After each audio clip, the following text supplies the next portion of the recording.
Since she was a child, the girl had been trapped in a tiny air purification chamber. Barely 100 square feet. That sealed pod was the only thing keeping her alive.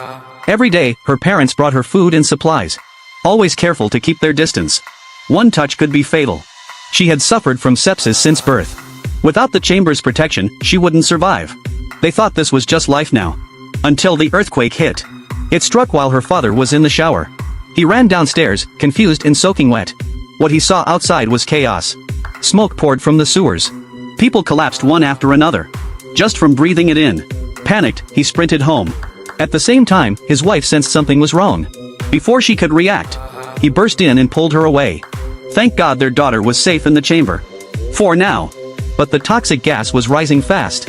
They had no choice but to run upstairs. All the way to the rooftop. Luckily, an elderly couple lived up there. They let them in without hesitation. The man rushed to the window. What he saw chilled him to the bone. The city was blanketed in poison gas.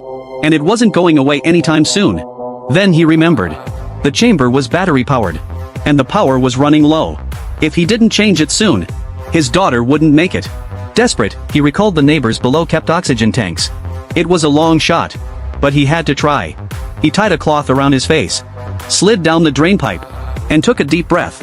He smashed the window below with a hammer. The moment he entered, he saw the neighbor collapsed on the floor.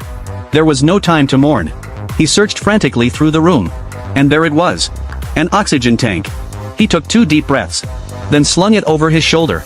And raced back up to replace the chamber battery. He reassured his daughter. As long as I'm breathing, you'll be safe. Then he went down again. This time, looking for spare batteries. When he stepped outside, he froze. The streets were littered with bodies. Everyone who had breathed the gas was gone. He ran to a car, ripped out some batteries. Just as he finished packing them up, a sound echoed from nearby.